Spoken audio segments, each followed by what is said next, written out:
Shadows from the Walls of Death is a pretty menacing book title, and for good reason. The 86-page book is about 22 inches by 30 and is perhaps one of the most dangerous works ever bound. In 1874, just 100 copies of Shadows from the Walls of Death were printed.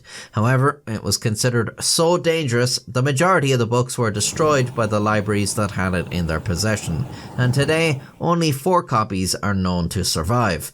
One's kept in Michigan State University, another at the University of Michigan. The Harvard University Medical School holds one, and so does the National Library of Medicine.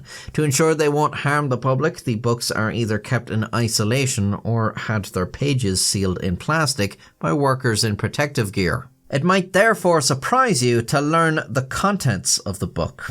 There are very few words. Instead, almost every page consists of wallpaper samples.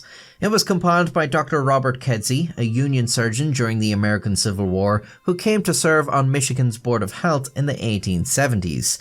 During this time, one of his aims was to raise awareness about the dangers of wallpaper. Hilarious as that may sound, this was a real danger at the time, as wallpapers commonly contained arsenic. You see, compounds containing arsenic were used to create some of the brightest greens achievable in the 18th and 19th centuries. Arsenic-based green was somewhat revolutionary because it was easy and cheap to mass produce, and had an intense, vibrant colour that didn't fade as quickly as other greens. Arsenic is, of course, notoriously toxic and poisonous to living organisms, so paints and dyes with this pigment could also inhibit mold growth and deter bugs. For these reasons, arsenic was a pretty popular element in Victorian times. It was used in the aforementioned paints and dyes, which found use in everything from wallpapers to children's toys, but it was also used in face powder, hair creams, and even medicines, as it acts as a stimulant in small doses. For this reason, racehorses and dogs were frequently given it. Now, this might seem bizarre, but people did know arsenic was poisonous. That's been known since ancient times, earning a nickname as the King of Poisons and the Poison of Kings, due to its use by the ruling classes throughout the ages, because it was not only potent but very hard to detect until the development of the Marsh test in the 1830s. So why the hell were they using it in everything? Well, people knew you shouldn't be making a meal of it, but it was generally thought that was the only way it could harm you. A bit like how you'd put paint on your walls, but you wouldn't drink the stuff. But arsenic was more harmful than that. In certain compounds, it can be absorbed by your skin, and its presence in wallpaper might have been one of the more dangerous applications. The ink could flake off in microscopic portions that were easy to unknowingly inhale, and in certain conditions, like heat or damp, the pigments could chemically break down and release toxic vapors. And obviously, in wallpaper form, arsenic was literally all around you, so not only were you touching it frequently, you were breathing it in. One theory for Napoleon's death was arsenic poisoning, as high concentrations of it were found in his hair samples. They were also found in samples from his family. The living room of his residence in St. Helena was found to be covered in wallpaper with an arsenic concentration of 0.12 grams per square metre. So why didn't people figure out their wallpaper, and everything else, was killing them? Well, they were getting it in such low doses that it wasn't really a problem for most adults. It was more vulnerable children and the elderly who were at risk. In 1862, Dr. Thomas Orton was attending to the Turner family in their home in London. As fate would have it, all 4 of the Turner's children would grow sick and die. But Dr. Orton could not figure out why this was happening. He made notes on the family's home, but couldn't find anything wrong. It wasn't dirty, the water was okay, seemingly no sort of contaminants anywhere. The only thing he could think of was the bright green wallpaper in the Turner's bedroom, as he knew it had arsenic in it. He would later come to realise that arsenic in wallpaper was not an uncommon problem, writing, "I have known of a family of children sickening for a while. They have been sent to the country and got well. They have been brought home again and again taken ill.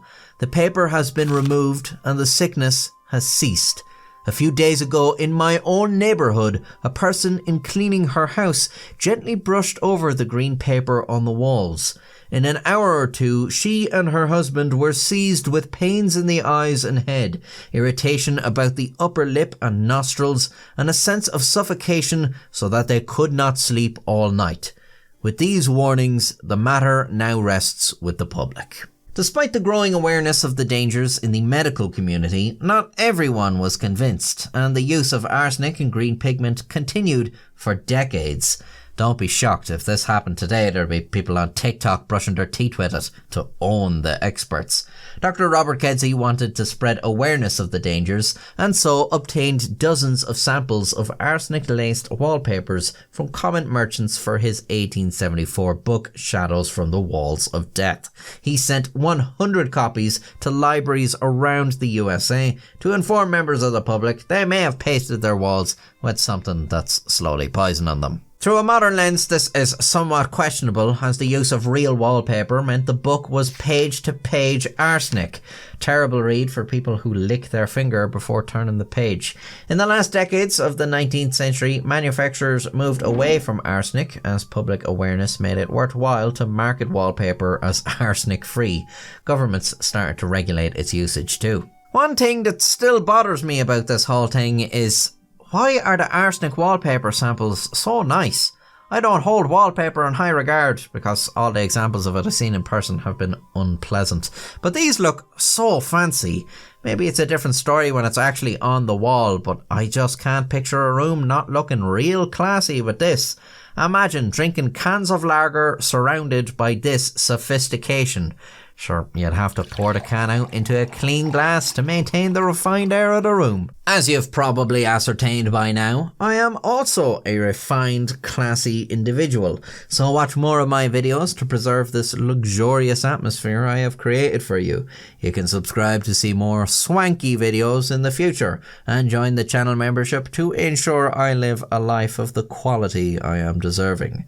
Thank you, and until next time, I bid you a good day. The living room in his residence in St. Helena was found to be covered in wallpaper with an arsenic concentration. No. I don't think that take was very good, to be honest. They were also found... No.